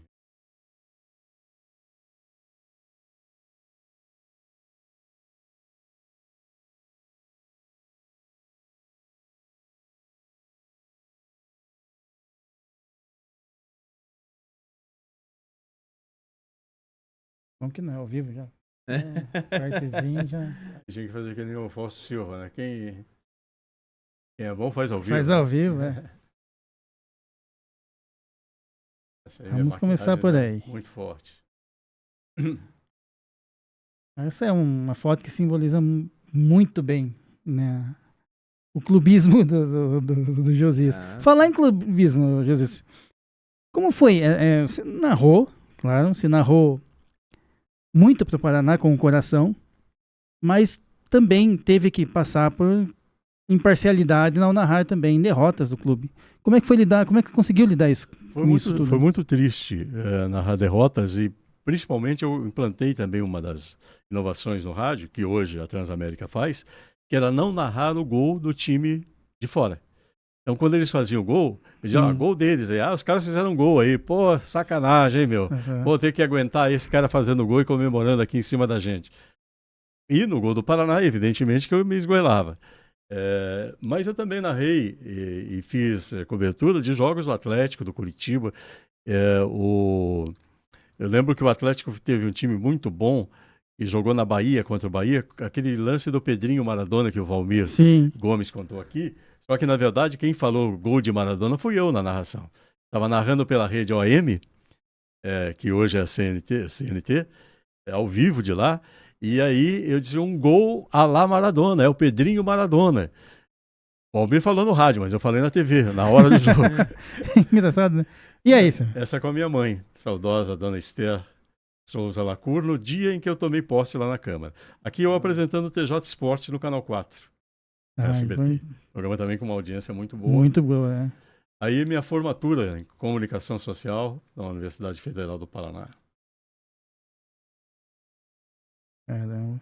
Entrevistando o Dirceu José Guimarães, o Dirceuzinho, o maior jogador da história do futebol paranaense. Foi em 1982. Aí e essa foto? A dupla, né? Josias e Foguetinho no Maracanã. Aí foi no dia do jogo que o Renato fez o gol de barriga. No Fla-Flu. Foi no dia do gol de barriga? Fla-Flu decisivo. Foi narrar pela rádio exclusiva. Eu narrei e o Foguetinho comentou o jogo. Aí Fiore Giliotti, aqueles locutores lendários que eu trouxe aí no Couto Pereira. Esse aqui é o Mauro Osman, que era diretor de marketing do Atlético, foi lá fazer uma homenagem ao Fiore. Ele foi homenageado por todos os clubes daqui. E foi uma coisa assim muito marcante. Foi a primeira vez que ele narrou um Atletiba e em FM, né? Ele não tinha narrado nunca em FM, só em AM. Lendário Fiore Giliotti. Moro até hoje, é diretor de marketing do Atlético. Continua, né? Muito competente, uma figura humana maravilhosa. Aí o galã, né, meu? Já foi galã, olha o cabelão que eu tinha. No Pinheirão, cara. Pinheirão. Isso é Pinheirão? Pinheirão, essas placas eram inconfundíveis. Placa do Bamenides no Pinheirão. O que atrapalhava essas placas era brincadeira. Num dia de verão, aí pela TV Manchete, pela Rede Manchete Televisão, fiz a cobertura da Copa do México pela Manchete. Uma Copa é diferente? É mesmo diferente? Cobrir uma Copa é um clima, um astral, uma atmosfera diferente? Na nossa época era, porque a gente tinha essa proximidade com os jogadores, com o treinador. Então a gente vivia mesmo a Copa do Mundo. Hoje eu acho que é uma coisa muito fria, muito pasteurizada. Protocolar. Isso, É uma coisa, nem mostrou, né? Não tem diálogo. Essa foto aí foi de lançamento da minha candidatura à presidência do Paraná. Essa foi? Era bonitão aí, cara. A maquiagem ajudou também, né? E as cores agora, são... O Paraná Clube tem tradições e camisas bonitas e diferentes, né? Essa aqui, por exemplo, né, foi uma das primeiras, né, que era escrito Paraná do lado. Depois agora o Paraná lançou uma recente que até causou polêmica, que era aquela toda branca. Muito bacana, porque ela toda branca e o símbolo branco também. Só a ponta da manga. Um negócio totalmente diferente e inovador. Eu sou um tanto tradicionalista em relação à camisa, sabe? O Real Madrid ficou até recentemente sem patrocínio na camisa. Eu acho que patrocínio suja a camisa. Um monte de patrocínio, um verdadeiro supermercado fazendo as camisas. E acho que esse negócio de ficar mudando toda hora também não é legal, né? Você tem que ter uma camisa oficial, aquela que tem que ter em todos os jogos. Agora, camisas comemorativas, aí tudo bem. Aí você entra nisso. Mas é tudo questão de mercado, né? Comercial, né? Tudo marketing. Se não mudar, o torcedor não vai comprar, porque ele já tem, né? E é isso. É tudo... Para mim, a mais linda foi a primeira, que era metade. E eu briguei muito com o saudoso também Carlos Alberto Pessoa, que era um jornalista incrível, muito intelectual, Porque ele dizia que a camisa do Paraná, que o uniforme do Paraná era um pijama, né? Metade listado, metade para cá e metade para lá. Aí eu digo, pô, má vontade e maldade, né? Sim. Agora falando aí na camisa do Paraná Clube. Clube, quem que escolheu qual lado que ia ser qual, né? Porque assim, porque tem o lado do coração, eu quero pra mim, não, vai ser daí, porque tinha isso, né? Isso eu acho que foi coisa do Zeno. O Zeno, aquele publicitário que eu falei lá atrás, né? Porque na verdade eram ele e o Hernani, e os dois eram do Ferroviário. Então o Pinheiros tinha o Casinha só, que era da área de relações públicas do Pinheiros, mas não conhecia de publicidade e de mercado, de marketing. E o Zeno e o Hernani, sim. Então prevaleceu a vontade deles. Verdade. Direita, esquerda, tonalidade, que eles não vieram trazendo a tonalidade do azul do Pinheiro, né? Foi uma outra tonalidade. O do vermelho também, do colorado também não. Mais uma... Tem um recadinho aqui pro senhor. Pois não, vamos lá. Pra você, não sei, eu não consigo. Respeito, né? Cabelos brancos, poucos mais brancos. Vamos ver se depois... O pessoal de casa vai estar vendo o vídeo, porque eu recebi o vídeo aqui. Mas daí eu coloco pra... Oi, gente do Fala Moçada. Quero mandar um abraço ao Maurício e ao Fábio. E quero parabenizá-los pelo convidado de hoje, Josias Lacour. O Josias Lacour, para quem não sabe, é um dos maiores homens de rádio, um dos maiores homens de comunicação do rádio paranaense, da televisão paranaense, do jornal paranaense e brasileiro. Josias é completo na sua profissão de jornalista. Ele domina o rádio, a televisão e o jornal com uma facilidade extraordinária. É competente e, por sua competência, ele teve grandes momentos dentro do esporte paranaense, do esporte brasileiro. Josias, como todos sabem, foi dono de equipe esportiva, foi vereador da cidade de Curitiba, e eu tenho um fato dele como vereador que comprova a sua honestidade com todos que votaram nele. Eu sei de histórias do Josias extraordinárias em relação à capacidade e honestidade, seja no rádio, seja na televisão, seja no jornal, seja onde for. Josias é daqueles que deixam um rastro de luz por onde passa. E eu quero parabenizar tanto o Maurício como o Fábio pela entrevista de hoje. Lamento não poder estar aí e dar um abraço pessoal no meu querido amigo Josias Lacour. Desejo a todos um bom ano e termino fazendo uma pergunta. Josias Lacour, o que te levou a convidar Valmir Gomes para fazer parte da sua equipe de esportes, uma vitoriosa equipe de esportes, há mais ou menos 40, 50 anos atrás? Fica a resposta com você. Bem, primeiro... Uma pergunta desse esporte não dá para deixar de responder, né? Vamos responder, claro. Mas primeiro dizer que é sempre uma alegria muito grande ter essa manifestação de alguém como o Valmir Gomes, que se firmou como um dos grandes nomes da crônica esportiva brasileira, depois que recebeu a oportunidade dada pelo Carneiro Neto e por mim na Rádio Cidade. O Valmir era representante comercial em Curitiba de uma empresa chamada Pampa, lá de Porto Alegre. E eu busquei patrocínio para as minhas transmissões esportivas com o Valmir, e ele, gostando do futebol e acreditando no rádio esportivo, me patrocinou um bom tempo. Inclusive, eu levava a marca da empresa dele, de rolamentos, no agasalho que eu usava nas transmissões dos jogos. E conversando com o Valmir no dia a dia, eu percebia o quanto ele entende de futebol. E aí um dia eu disse, Valmir, você tem que ser comentarista esportivo. Porque você tem uma leitura de jogo melhor que muitos comentaristas que aí estão. E você tem uma facilidade de comunicação, você tem uma voz agradável. Vem trabalhar com a gente. Aí ele disse, mas como é que eu vou ser comentarista se eu nunca me preparei para isso, eu nunca tive escola? Eu digo, não tem problema, você vem num primeiro momento como convidado, a gente vai te entrevistar, vai conversar com você na hora do comentário. E com o tempo você vai pegando o jeito, vai ganhando embocadura, como dizem os gaúchos, como ele gosta de dizer. E acabou que realmente foi o que eu esperava, foi um sucesso. O convite partiu de mim para ele. Aí eu levei ao Carneiro, o Carneiro disse, traz ele como convidado, vamos ver como é que ele vai sair. Aí o Carneiro gostou e acabou contratando o Valmir. E houve dois grandes personagens que eu tive oportunidade de lançar no rádio. O Valmir um deles, o outro o Ney Leprevô. Com o Valmir fui eu quem levou ao Carneiro. E com o Ney foi o Carneiro que me levou a ele. Porque o Carneiro era muito amigo do Luiz Antônio Leprevô, que é pai do Ney. E o Luiz Antônio, conversando com o Carneiro, disse, olha, eu tenho um filho que tem uma voz bonita e que quer ser repórter esportivo de todo jeito. Mas ele já tem 14 anos. Aí o Carneiro disse, por mim, dou uma chance pro garoto, agora eu vou falar com o Josias. E aí marcou um jantar na casa do Ney e a gente foi conversando com o garoto, eu disse, não, realmente esse garoto tem potencial.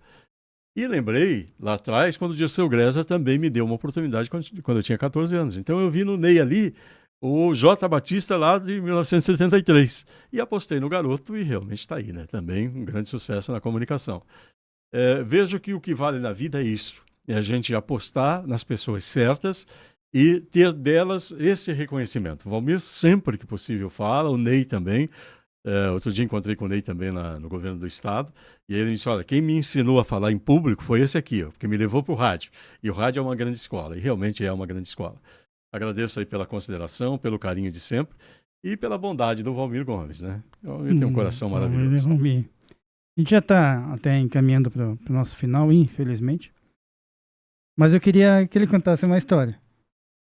A gente teve aqui, contou a versão dele. Temos muitas histórias. Mas a história do anão não pode sair daqui sem a versão do Josias Lacour. No Maracanã. Anão genial, né? Olha, começou assim. No Pinheirão, ele estava fazendo campanha para vereador. E aí eu fui aos camarotes distribuir o santinho do candidato. E distribuí para todo mundo num camarote e não entreguei para o anão, que parecia uma criança, né? Eu olhei para ele e disse, isso aí é uma criança, né? É anão, mas é criança. Aí ele botou as duas mãos assim na cintura e disse, logo eu, que sou teu cabo eleitoral, não recebo o santinho? Aí eu digo, sério mesmo, você já vota? Vai ser meu primeiro voto. E vou votar em você. Digo, então vem comigo, me acompanha aqui. Aí ele foi fazendo campanha comigo. E a partir dali, ganhei a eleição e trouxe ele para trabalhar na minha assessoria. E como ele aqui em Curitiba, quando o Serginho jogava no Paraná, ele era o mascote do Paraná, mascote do Serginho, porque ele só entrava com o Serginho. Aí ele entrava com o Serginho e o Paraná ganhava. Claro, com aquele timaço, com o Serginho tinha que ganhar. Aí quando o Serginho foi pro Fluminense, foi pro Rio, ele disse, Anão, eu vou te dar um presente de aniversário. Você vai ao Rio e vai entrar com o Serginho num Fla-Flu. Ele disse, vai fazer isso? Vou. Agora tem o seguinte, você vai ter que usar terno. Nós vamos mandar fazer um terno para você num alfaiate, você vai ter que chegar elegante no Rio de Janeiro. Mas eu de terno? Colocou o terno. Terno lindo, ficou bonito. E aí o levamos para o Rio. E aí foi para a praia, encantou a todo mundo. Mas teve uma história que o Serginho não contou, que eu assisti o Serginho falando, que foi à noite no Rio de Janeiro, em Copacabana. Ai. Levamos o anão nos nightclubs do Rio de Janeiro. E adivinha a mulherada, né? Não, 16 anos, bonitinho, porque ele era bonitinho, hoje ficou feio, mas ele era bonitinho. No Rio de Janeiro, nas boates, a mulherada caiu em cima, né? E aí depois houve os jogos, né? E ele entrou, o Serginho estava no banco no primeiro jogo, depois entrou durante o jogo, mas o anão entrou com ele. E aí criou um problema, porque o Fluminense ganhou, e o presidente do Fluminense, em todos os clássicos, queria o anão no Rio de Janeiro. E o Anão, claro, se cresceu, né? Virou celebridade. Foi até no programa do Zé Carlos Araújo, na televisão, e discutiu com o Aguinaldo Timóteo. Que o Timóteo foi falar mal do Fluminense, que ele era Botafogo, e o Anão defendeu o Fluminense, porque agora ele era Fluminense por causa do Serginho. E no dia seguinte, nas praias, todo mundo identificava o Anão do Fluminense. E o presidente do Fluminense, que era um médico, um sujeito assim, maravilhoso, acreditou na superstição. Então, todo jogo clássico, ele queria que eu mandasse o Claudinho para o Rio de Janeiro para ser mascote com o Serginho. E, claro, eu liberava, porque o Anão também me incomodava, né? Pô, quero ir para o Rio, vereador. Aí, mandava o Claudinho para o Rio. Até que teve uma final que o Fluminense perdeu, que o Claudinho entrou.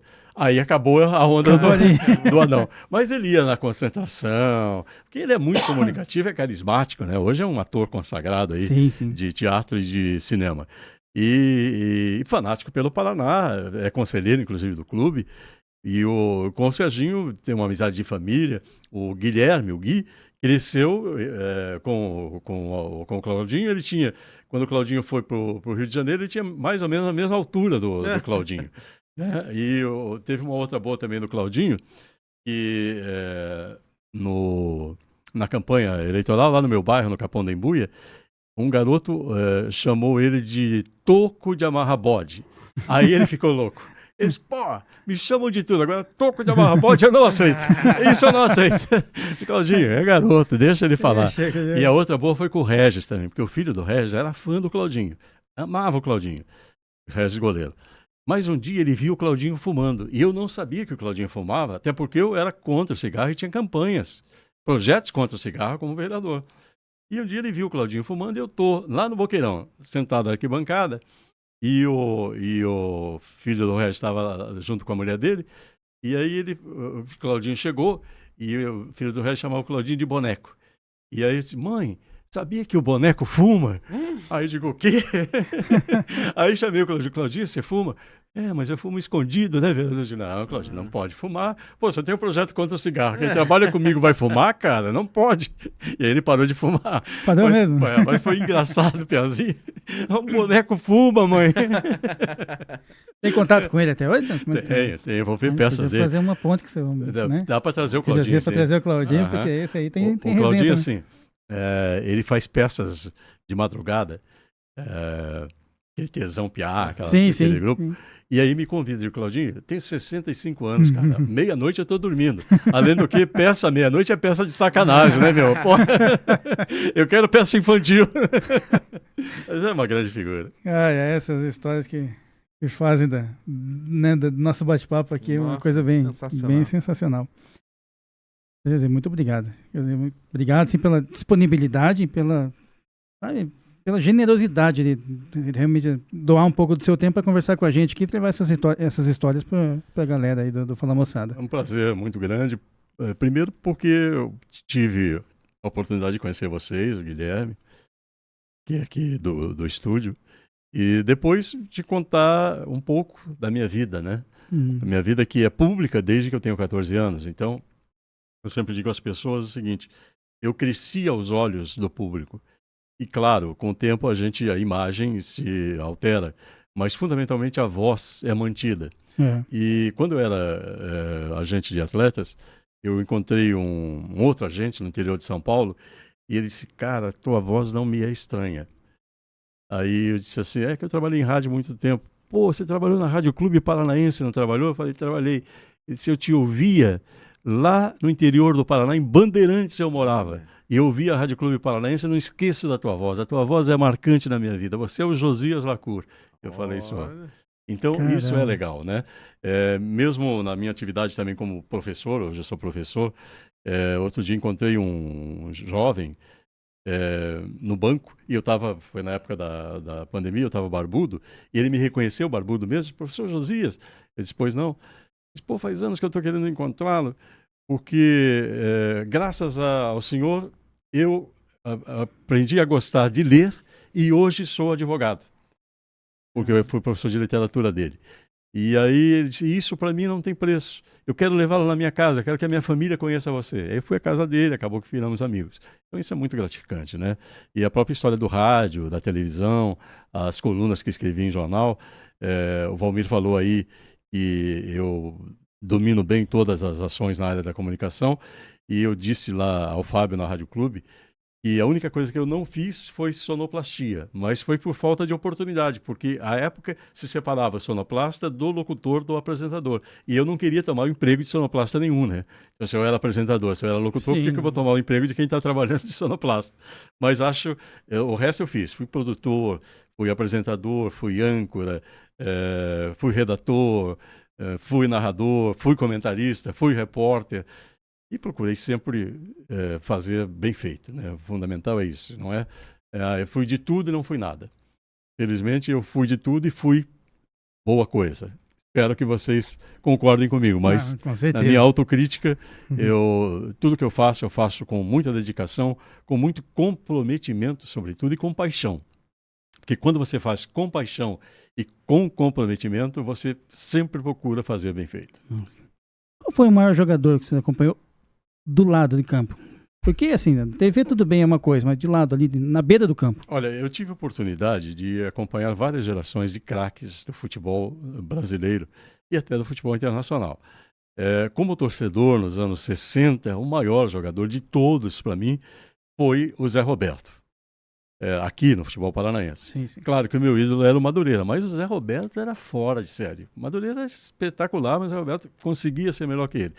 Quando fizeram a dupla Madureira e Zé Roberto no Atlético, eu fui torcer pro Atlético, porque eu era fã do Madureira e gostava do Zé Roberto. Claro, vamos tirar Pelé, né? Eu vi Pelé jogar, porque Pelé parou em 72 e foi a época que eu comecei a trabalhar em rádio. Então eu fiz jogos do Pelé. Mas vi também Tostão, Dirceu Lopes, Palinha, do Cruzeiro, Baltazar, Falcão, Paulo César Carpegiani, Sócrates, Raí, aqui do Paraná, Serginho, espetacular. Vi grandes jogadores. Olha, se tivesse que fazer uma seleção, eu teria dificuldade, porque dos anos 60 como torcedor, anos 70 e 80 como repórter, 90 como narrador e comentarista, até o início dos anos 2000. Eu vi várias gerações de grandes jogadores e também vi umas pernas de pau por aí, né? Uns cabeças de bagre, que se acham jogadores, né? Mas que não são, foram enganados. Hoje tem essa supervalorização por pouco trabalho, né? E pouco resultado entregue. Tem muita mídia, né? Muita exposição. E se esses jogadores que o Josias citou aí, se tivesse a exposição que tivesse hoje, né? E se tivesse o campo que tem hoje, a estrutura física, tudo, né? Porque o pessoal costuma muito fazer paralelo, né? E comparar, não dá para comparar. Cada época é uma época, tem as suas circunstâncias, o seu contexto. Agora, por exemplo, se você pergunta qual foi a melhor seleção brasileira de todos os tempos, eu não vi jogar, mas acho que foi a de 58. Porque a de 70, claro, reuniu craques maravilhosos. Mas 58, cara, tinha Pelé em início de carreira. Tinha Amarildo fazendo gol em profusão. E tinha Garrincha, né? Alegria do povo. Eu vi Garrincha também já em final de carreira, mas eu queria ter acompanhado Garrincha nos grandes momentos do Garrincha. Então, eu sempre falei do Paraná, né? Vale o mesmo para a seleção brasileira. O primeiro título é o grande time. Sim. Então vieram depois grandes times. O de 70 foi um super time. Depois de 70 foi de 82, que não foi campeão, mas campeão mesmo de grande time para mim foi de 2002. Em 94 nós ganhamos por circunstâncias, não tínhamos time para ser campeão. Mas 2002, Rivaldo, os Ronaldos e companhia, começaram pelo goleiro, né, o Marcos. O Brasil foi campeão, em outras vezes, com exceção de 58, quando tinha o Gilmar, com goleiros ruins. O Félix foi um mau goleiro. O Valdir Pérez foi um mau goleiro.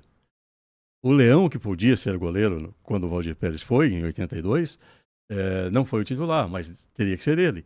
Eu não gosto pessoalmente do Leão, mas como goleiro, para mim, muito mais que o Valdir Pérez. Então, a coisa mudou a partir do Tafarel. Aí veio o Tafarel, que é espetacular, né? Melhor goleiro de todos. O Josias Lacura hoje consegue, para terminar, consegue escalar o o 11 de todos os tempos do Paraná Clube. Vamos lá, vamos tentar aqui. Goleiro para mim, o Celso Cajuru. Regis Mais que o maravilhoso. Regis? Maravilhoso. Luiz Antônio não, aquele foi do Curitiba. Luiz Henrique.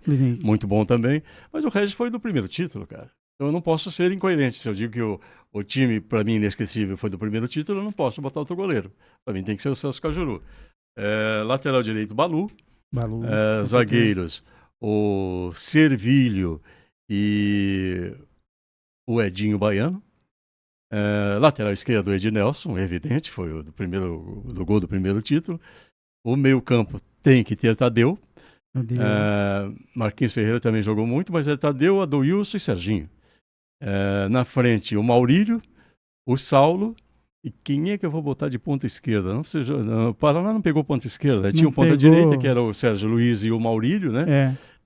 Aí eu fico... Entra jogando com o Maurílio, mas coloca o Sérgio Luiz, porque também fez o nosso primeiro gol da história, né? Flutua ali, Sérgio Luiz. E o camisa 11, quem que poderia ser, cara? Dá uma ideia aí. Do 11. Cara, o 11, velho. Cara, o Carinho Sabiá. O Sabiá era o 7, né? É do 7 também. Eu podia botar o Sabiá na direita, mas o Sabiá passou tão rápido pelo Paraná. Aquela direita com o Balu e o Maurílio? E o Sabiá. Também. Foi, mas o Mirandinha também foi bem. Mirandinha. No Paraná. Outro também ponta direita. Né? Vamos ter que escalar um elenco, não um time. Vai ter que escalar, mas faltou o 11, né? E o técnico? Minelli. Rubens Minelli. O Otacílio... o Otacílio e Minelli, porque o Otacílio também foi do primeiro título, né? Ele participou. Foi do primeiro título. O Minelli foi quem montou, né? Tudo isso. Então eu ficaria assim, e preparador físico indiscutível, Carlinhos Neves, né? Carlinhos é o melhor do Brasil. Todos os tempos. É isso. Pronto? Podíamos continuar conversando aqui, mas tinha papo mais ninguém vai aguentar mais. Mas daí o Guilherme não ia ficar muito feliz, não.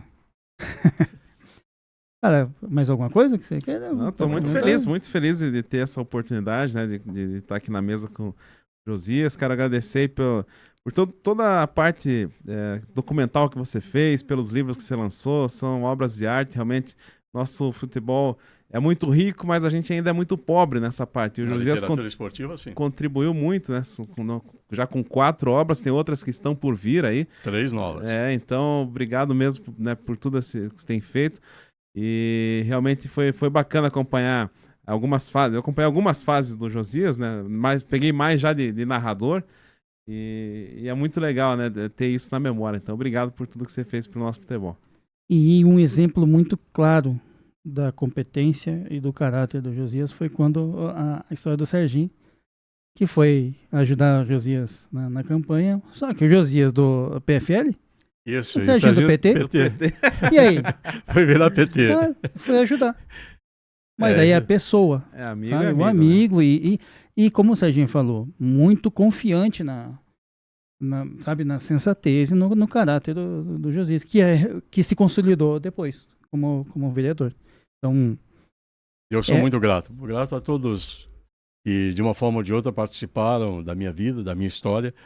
E grato a vocês também por essa oportunidade. A gente que agradece. Obrigado. Gui, obrigado por tudo. Obrigado, pessoal da Orbe, do estúdio, esse estúdio maravilhoso aqui, com essa estrutura linda, fantástica, que proporciona assim, essa qualidade que vocês estão vendo aí em casa. Valeu? Vambora? Fala, moçada. Tchau.